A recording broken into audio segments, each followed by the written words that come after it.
Hello प्यारे दोस्तों, आज मैं आपके लिए लेकर आया हूँ करोड़पति बनने के 7 ऐसे हिडन सीक्रेट फैक्ट्स जो मैंने लिए हैं the richest man of Babylon की बुक से। अगर आप बुक को पढ़ना चाहते हैं तो उसका लिंक आपको नीचे मिल जाएगा। प्यारे दोस्तों, क्या कभी आपने सुना है पेड़ में टंगा आम नीचे गिरने की बजाय ऊपर की तरफ गया? जी सही कहा, आपने कभी भी ऐसा नहीं सुना होगा, क्योंकि ये प्रकृति का सरल नियम है कि जो भी वस्तु जब भी गिरती है वो नीचे ही गिरती है। इसी तरह पैसे के भी नियम होते हैं जिन्हें आप अच्छे से जान लेते हो और अपनी ज़िंदगी में उतार भी लेते हो। ये पक्का श्योर है कि आप भी आने वाले समय में पक्का अमीर हो सकते हो और अपना बैंक बैलेंस भी बढ़ा सकते हो। The richest man of Babylon के नियम आज भी इतने ही इफेक्टिव और कारगर हैं जितने पुराने समय में हुआ करते थे। इस बुक से काफ़ी लोगों को फ़ायदा हुआ है। इस बुक को पढ़ने के बाद और इस बुक के नियमों को सही मायने में अपनी ज़िंदगी में उतारने के बाद आप भी अपनी लाइफ में कुछ समय बाद बहुत बड़ा फाइनेंशियल चेंज देख सकेंगे। इस बुक में ऐसी बहुत सी चीज़ें बताई गई हैं जो आपको और कहीं नहीं मिल पाएंगी, जैसे आखिर पैसे को कैसे कमाएं और पैसों को अपने पास रखने का सही तरीका क्या होता है और अपने पैसों से पैसा कैसे बनाया जाता है।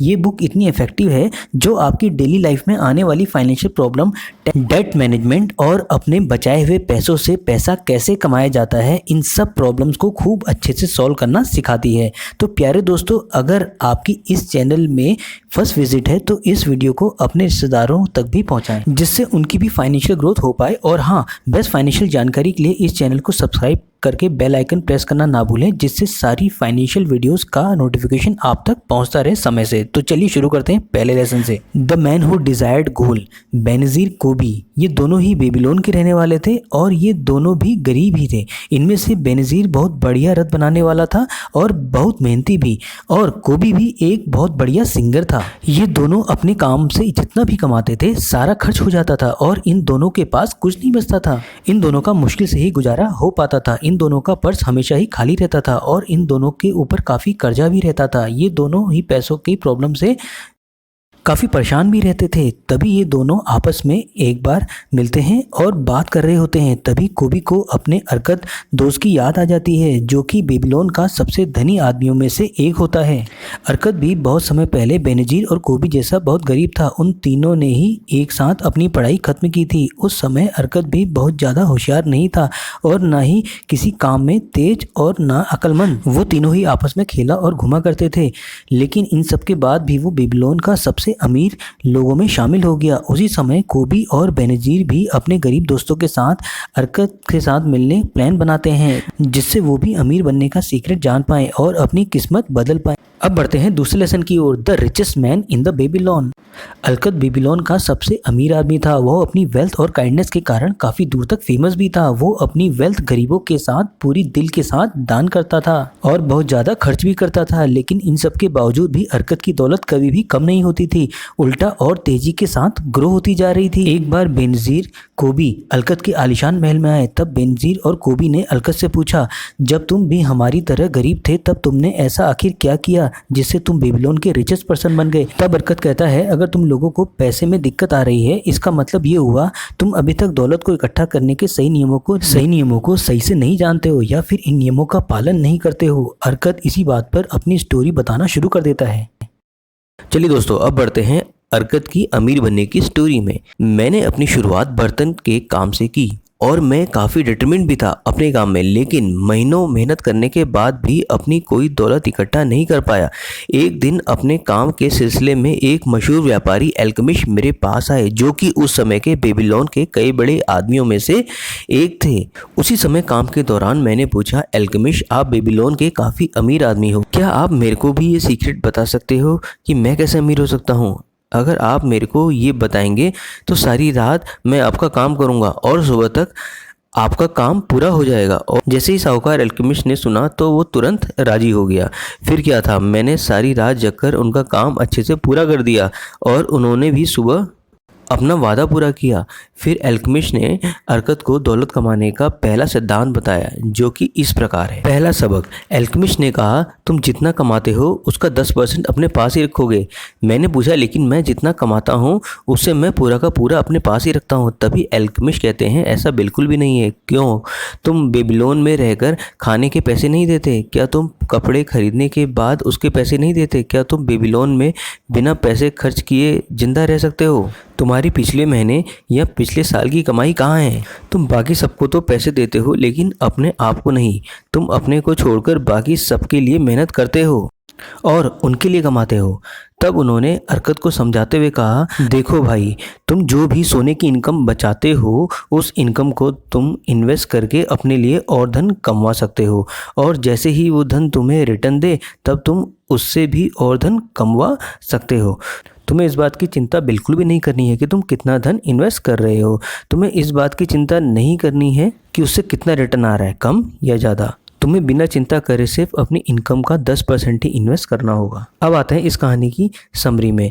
इस कहानी का पहला सबक तो यह है, अगर तुम सही में दौलतमंद बनना चाहते हो तब तुम्हें अपनी सेविंग को इन्वेस्ट करना चाहिए, ताकि तुम्हारी सेविंग और इसके रिटर्न तुम्हारे लिए धन कमाएं और तुम्हें तुम्हारी मनचाही दौलत दे सके, चाहे तुम्हारी इनकम कितनी ही कम क्यों ना हो। तुम्हें अपनी इनकम का 10% से कम नहीं बचाना है। जैसे ही तुम्हें पैसे मिल जाएं तुम 10% इन्वेस्टिंग के लिए अलग कर दो। उसके बाद तुम बचे हुए पैसों से अपना खर्च चलाओ। दूसरा सबक, 1 साल बाद अल्केमिस्ट अरकत से दोबारा मिलने आए। उन्होंने पूछा, अरकत तुमने कितना कमाया? क्या इनकम का 10% सही में तुमने बचाया? और मैंने भी बड़े प्राउड से बताया, हाँ मैं अपनी इनकम का 10% बचाया। इसे ईंट बनाने वाले को एक अजमेर को दे दिया और वह ईंट वाला अजमेर दूर देश से रेयर जेमस्टोन खरीद कर लाएगा और वापस आने पर उन जेमस्टोन को ज़्यादा कीमत पर बेचकर हम ज़्यादा मुनाफा कमाएंगे। ये सुनने के बाद अल्केमिस्ट गुस्से में लाल होकर बोला, तुमने जेमस्टोन के बारे में एक ईंट बनाने वाले पर क्यों भरोसा किया? क्या कभी जूते सिलने वाले से खाने बनाने की रेसिपी पूछी जाती है? लो, तुम्हारी पूरी रकम ही डूब गई इस बार। अब तुम फिर से एक कोशिश करो। अगर तुम्हें जेमस्टोन के बारे में एडवाइस चाहिए होगी तो ज्वेलरी वाले के पास ही जाओगे ना। अगर तुम्हें कपड़े की एडवाइस चाहिए होगी तो कपड़े बनाने वाले के पास ही जाओगे। दूसरा सबक, एडवाइस एक ऐसी चीज़ है जो लोग फ्री में तो देते हैं, लेकिन इसे लेकर सतर्क रहने की जरूरत है। तुमको सिर्फ उनसे ही एडवाइस लेनी चाहिए जो व्यक्ति उस काम में स्किलफुल हो और उस काम को बढ़िया तरीके से करता हो। जो व्यक्ति अपनी सेविंग के बारे में गलत और अनएक्सपीरियंस लोगों से एडवाइस लेता है वो अपनी सेविंग उन लोगों के कारण गंवा देता है। इतना कहकर अल्केमिस्ट वहां से चले जाते हैं। अब आते हैं तीसरे सबक में। 1 साल बाद अल्केमिस्ट फिर से वापस आते हैं। हमारी इससे पहली मुलाकात के बाद तुमने कितनी तरक्की की ये बताओ पहले मुझे। तो अरकत ने उन्हें बताया, मैंने अपनी इनकम का 10% सेव करके उन पैसों को ब्रास शील्ड बनाने वाले को दे दिया ताकि वे उन पैसों का ब्रास खरीद सके, और हर 5 मंथ के बाद मुझे ब्याज देता है, यानी कि इंटरेस्ट देता है। अल्केमिस्ट ये सुनकर बहुत खुश हो जाते हैं और कहते हैं कि तुमने इस बार बहुत अच्छा काम किया है, और खुश होते हुए बोलते हैं कि लेकिन तुम उन पैसों का करते क्या हो, यानी जो इंटरेस्ट मिलता है उसका क्या करते हो? फिर उसने कहा, मैं इससे अच्छी अच्छी चीज़ें खरीदता हूँ और खूब जश्न मनाता हूँ। ये बात सुनकर अल्केमिस्ट हंसते हुए कहते हैं, तुम अपनी सेविंग के रिटर्न को खर्च कर रहे हो, लेकिन ऐसे में तुम उस रिटर्न से और ज़्यादा धन कैसे कमा पाओगे, और तुम उस धन से और भी ज़्यादा धन कैसे कमा पाओगे? अब सीक्रेट सुनो, तुम्हें अपने रिटर्न से धन की खूब सारी सेना बनानी है। उसके बाद तुम काफ़ी बेहतरीन जश्न बना सकते हो आसानी से। अब बढ़ते हैं तीसरे सबक की ओर। अपने इन्वेस्टिंग से मिलने वाले इंटरेस्ट को यानी इनकम को खर्च नहीं करना है, उसे दोबारा इन्वेस्ट और री इन्वेस्ट करना है, जिससे वो आपके लिए और ज़्यादा कमा सकें। कुछ सालों तक ये करना ही होगा। ऐसा करने से तुम्हारे पास धन की एक सेना तैयार हो जाएगी। 2 साल बाद अल्केमिस्ट फिर से अरकत से मिलने आए। उन्होंने अरकत से पूछा, क्या तुम्हें मनचाही दौलत मिल गई? तो मैंने कहा, उतनी तो नहीं हो पाई, हाँ लेकिन मैंने कुछ संपत्ति तो जरूर जोड़ ली है जो अब मेरे लिए इंटरेस्ट कमाती है। अरकत कहता है कि मैं अमीर बना क्योंकि मेरे अंदर अमीर बनने का डिज़ायर और डिटर्मिनेशन था।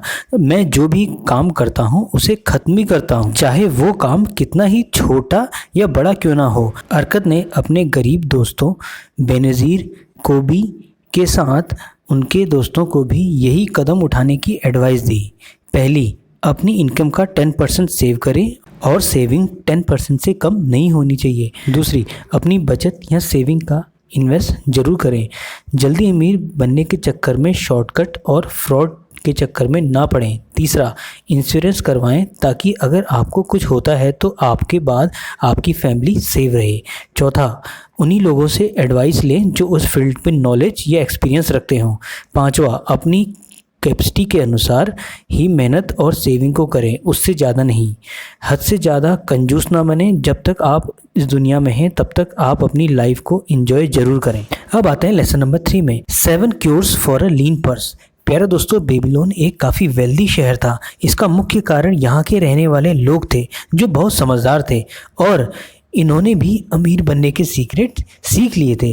वो सब काफ़ी बढ़िया और बेहतरीन ज़िंदगी जीते थे। एक बार वहाँ के सम्राट ऑर्गन को पता चला कि जो लोग अमीर हैं उनको तो अमीर बनने के सीक्रेट पता है, लेकिन उन लोगों का क्या जो अमीर नहीं बन पाए, क्योंकि उन लोगों को तो अमीर बनने के सीक्रेट पता ही नहीं थे। ये सोचकर उन्होंने बेबीलोन के सबसे रईस आदमी को इनविटेशन दिया और अमीर आदमी को वह सीक्रेट बाकी नागरिकों को सिखाने के लिए बोला।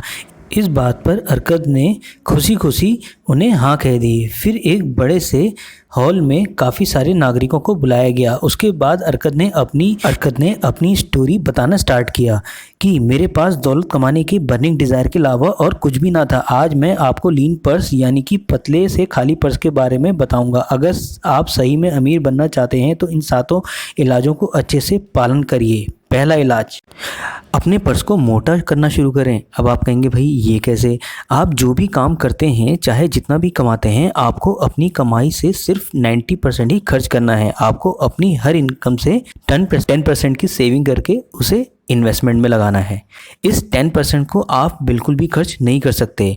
आपके टोटल जितने भी खर्चे हैं उनको 90% से ही पूरा करना। शुरुआत में तो आपको काफ़ी दिक्कत आएंगी। इसी 10% को इन्वेस्ट करके आप आगे चलकर काफ़ी प्रॉपर्टी, गोल्ड आदि कुछ भी खरीद सकते हो। दूसरा इलाज, अपने खर्चों को कंट्रोल में लाएं। तभी हॉल में बैठा एक आदमी बोलता है, अगर हमारा खर्चा पहले से ही मुश्किल से चल रहा है तो 10% कैसे बचाएं? आप ही बताओ। तब अर्कद कहता है कि हर इंसान की इनकम अलग अलग होती है, खर्चे और ज़रूरतें भी अलग अलग होती हैं, फिर भी उन सबको ही पैसों की ज़रूरतें अधिक क्यों होती हैं? सच तो ये है, जैसे जैसे हमारी इनकम बढ़ना स्टार्ट हो जाती है वैसे वैसे हमारे खर्चे बढ़ना भी शुरू हो जाते हैं। हम कभी भी अपनी ज़रूरतों और इच्छाओं में अंतर नहीं समझते हैं। कभी भी हमारी इच्छाएं अनलिमिटेड होती हैं जो कभी भी ख़त्म नहीं होती हैं, लेकिन हमारी उन इच्छाओं को पूरा करने की ताकत एक लिमिट तक ही होती है। इसलिए दोस्तों, पहले हमें अपनी ज़रूरतों पर ही खर्चा करना चाहिए। अगर पैसे बचे हैं तो 90% इनकम से फिर हमें अपनी इच्छाओं में खर्चा करना चाहिए। अब आते हैं तीसरे इलाज में, मल्टीप्लाई और इनकम सोर्सेस। वेल्थ कभी भी आपके सेविंग से नहीं बढ़ती है, ये आपकी इन्वेस्टिंग से बढ़ती है। अपने नए नए इन्वेस्टिंग क्लासेस के बारे में जानिए और सीखिए और आप उन जगहों में अपने पैसों को समझदारी से इन्वेस्ट करें जहां आपको पता है उस जगह रिस्क लो है और प्रॉफिट ज़्यादा। जैसे उस समय लोग तो किसी काम में पैसा लगाते थे, जैसे अर्कद ने ब्रास शील्ड के बिजनेस में पैसे लगाकर पैसे कमाया। उसी तरह आजकल के समय में लोग स्टॉक मार्केट, म्यूचुअल फंड्स या किसी फंडामेंटली स्ट्रॉन्ग कंपनी में अपने पैसे लॉन्ग टर्म में लगाकर अच्छा खासा मुनाफा कमा सकते हैं, जो कि आप लॉन्ग टर्म के लिए करते हो, जैसे 5 ईयर से ऊपर तक। तब आप भी अपना रिस्क कम कर पाओगे और आप ज़्यादा प्रॉफिट कमा पाओगे। स्टॉक मार्केट के बारे में जानने के लिए प्लेलिस्ट को चेक करना ना भूलें, जिसमें शुरुआत से समझाया गया है, और चैनल को सब्सक्राइब करके बेल आइकन दबाना ना भूलें, जिसमें कोई भी जरूरी फाइनेंशियल वीडियो आपसे मिस ना हो पाए। 4th स्टेप आता है protect your hard earned money. आपको अपने कैपिटल को ठीक ढंग से प्रोटेक्ट करना आना चाहिए। आपको कभी जल्दी पैसे कमाने के चक्कर में या शॉर्टकट्स में या जल्दी अमीर बनाने वाली पॉन्जी स्कीम्स में जाल में नहीं फंसना चाहिए। ज़्यादातर लोग जल्दी पैसे कमाने के चक्कर में अपनी प्रिंसिपल अमाउंट को भी खो देते हैं। वो पैसे जिसे उन्होंने किसी सेफ जगह इन्वेस्ट किया होता तो वो भी अच्छा खासा धन कमा सकते थे। इसलिए प्यारे दोस्तों, कहीं भी पैसा लगाने से पहले उसके रिस्क को सही से समझ लें या उस फील्ड में एक्सपीरियंस लोगों से ही सलाह लें, जिससे कि आपका प्रिंसिपल अमाउंट डूबे ना और आपका पैसा सेफ रहे। 5th हेल्दी स्टेप आता है make your house a great investment. अपने घर का मालिक बने। प्यारे दोस्तों, अपने इनकम का 10% और अधिक धन कमाने के लिए इन्वेस्टिंग करते रहें। इसी तरह आप बचे हुए 90% से भी कुछ पैसे बचा सकें तो उसे घर खरीदने के लिए इन्वेस्टिंग करते रहें। आपको सबसे ज़्यादा खुशी खुद के घर में रहने से ही मिलेगी। 6th हेल्दी स्टेप आता है इंश्योर योर फ्यूचर इनकम। प्यारे दोस्तों, हर इंसान कभी ना कभी बुढ़ापे की स्टेज में आता है, चाहे वो अमीर हो या गरीब। इसलिए हर इंसान को अपने पास उतना धन तो ज़रूर रखना चाहिए। अगर अचानक से उससे कुछ हो जाए या वो इंसान कभी इस दुनिया में ना भी रहे तो उसकी फैमिली फैमिली में किसी भी चीज़ की दिक्कत ना हो और उसकी फैमिली सेफ रहे। इसके लिए आप अपने और फैमिली लिए इंश्योरेंस भी करा सकते हैं। Seventh healthy step, increase your earning potential. इसके लिए आप अपने प्रोफेशन या काम के बारे में ज़्यादा लर्निंग हैबिट्स बनाकर या फिर स्किलफुल बनकर अपनी इनकम को और भी ज़्यादा बढ़ा सकते हैं। और इसके अलावा आपको अपने इनकम के नए नए जरिए ढूंढना और बनाते रहना चाहिए। तो प्यारे दोस्तों, ये थे कुछ जरूरी बातें the richest man in Babylon से। अगर आपके अंदर अमीर बनने का बर्निंग डिज़ायर है तो एक बार इस बुक को जरूर पढ़ें, जिसका लिंक नीचे दिया गया है। प्यारे दोस्तों, आप लोगों की फाइनेंशियल नॉलेज बढ़ाने के लिए टेलीग्राम ग्रुप बनाया गया है, जिसका लिंक आपको पिन कमेंट में मिल जाएगा। तो उस चैनल को सब्सक्राइब करना ना भूलें और आपको आने वाली वीडियो किस टॉपिक पे चाहिए तो नीचे कमेंट करना ना भूलें। इसी तरह की बेहतरीन फाइनेंशियल नॉलेज और फाइनेंशियल फ्रीडम से जुड़ी वीडियोस आप लोगों के लिए आती रहेंगी। तो जुड़े रहिए मनी ग्रेडिएंट से, जहां आपको मिलती है best financial knowledge with stock and trading.